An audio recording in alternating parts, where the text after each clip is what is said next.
Assalamualaikum warahmatullahi wabarakatuh. Kembali lagi dengan saya Ahmad Sugarsahuri, Prodi Sejarah Peradaban Islam. Kali ini saya akan mewawancarai beliau yang mana salah satu imam dan juga penerus Masjid Quba yang ada di Bintoro.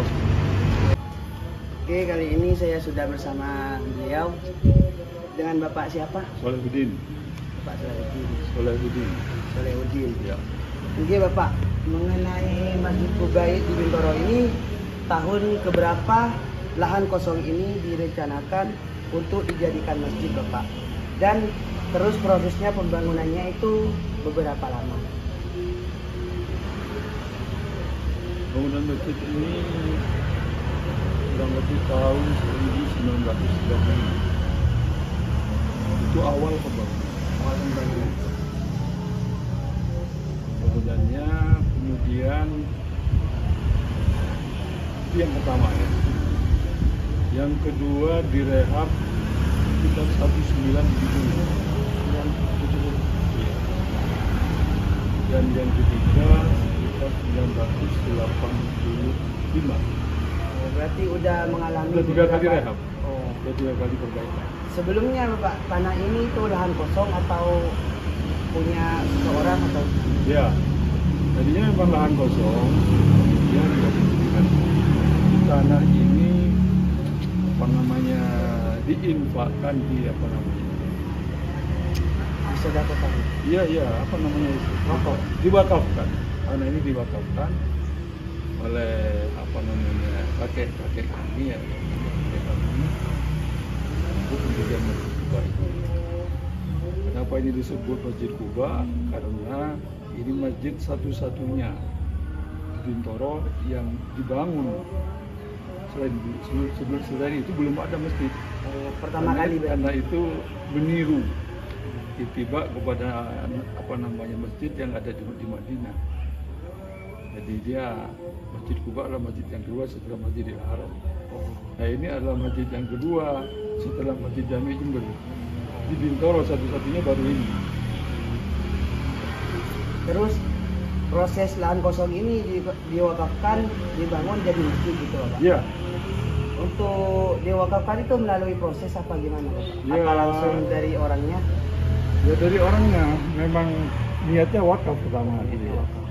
Kemudian proses administrasinya itu terjadi sekitar tahun 1980-an.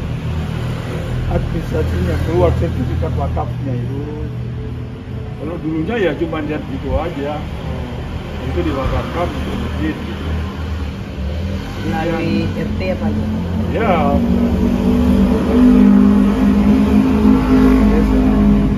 Namun sertifikasi administrasi ke agraria yang mendapatkan sokongan dari KUA, Kabupaten Agama, terjadi sekitar tahun 1980-an.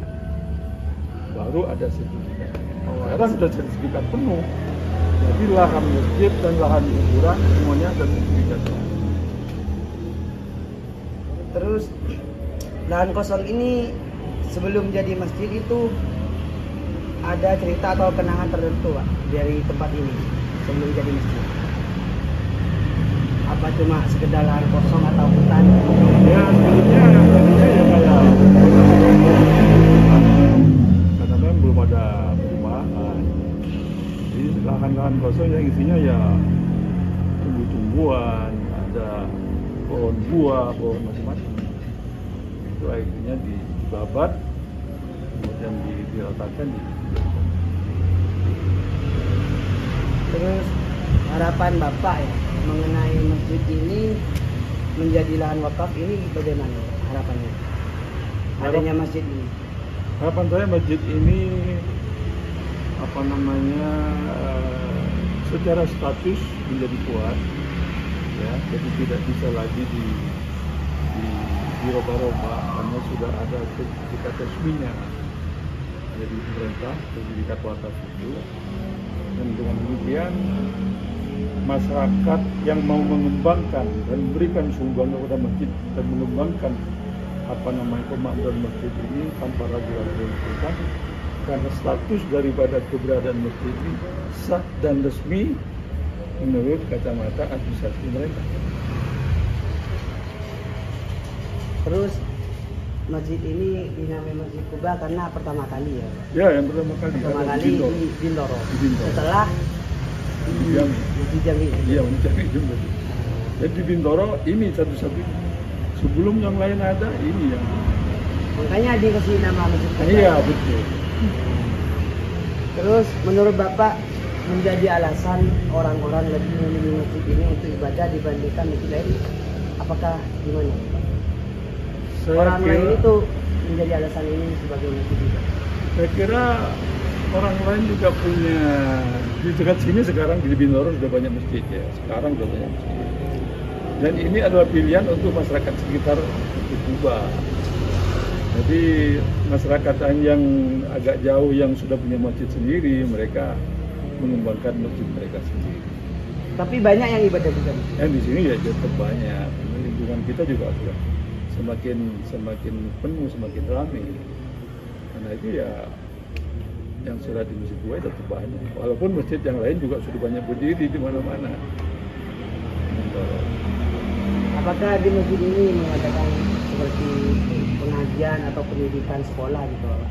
Ada, iya ada TPQ-nya ada. Ada TPQ-nya berarti. Biasanya itu setiap hari apa gimana? Ya tiap hari. Tiap hari. Tiap hari asal tidak mengalami semacam kondisi sekarang musim hujan. Musim hujan. Karena TPQ-nya itu kan sore sekitar jam 4 sampai jam 5. Dan sekarang sudah musim hujan gini, jadi anak-anak itu banyak yang nggak bisa ikut pengajian TPQ karena rasanya ya hujan, Tapi tiap hari.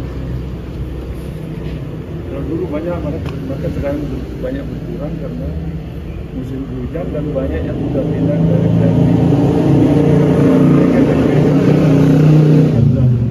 dan nggak mau lagi ngaji. Iya. Berarti ada kegiatan lah. Ada. Kayak pengajian. Kegiatan pengajian harus Al-Quran.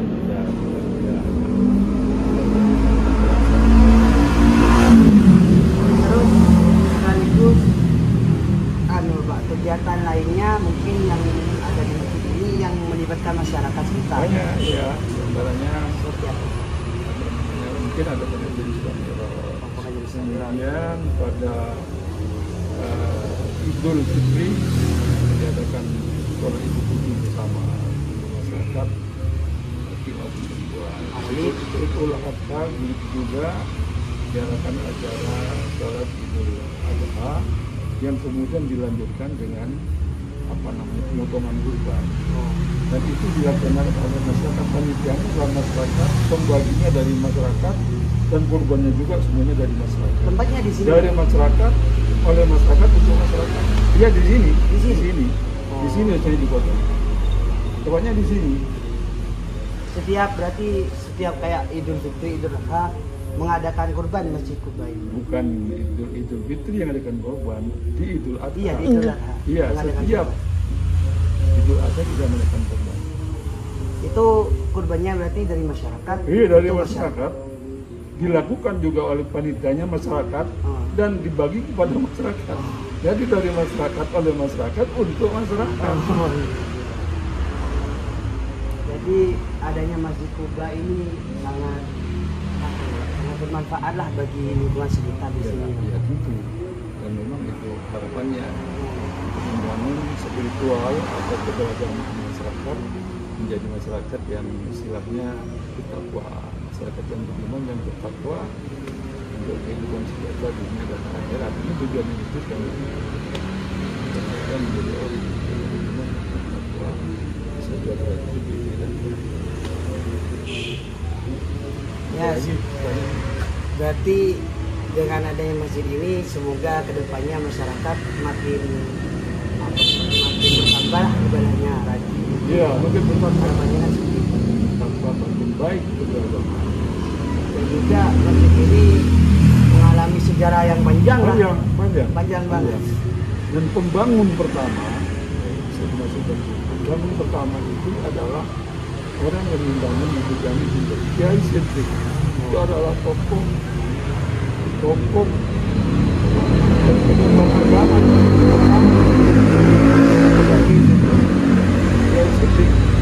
yang membangun dengan santrinya yang bernama Kiai Haji Marzuki.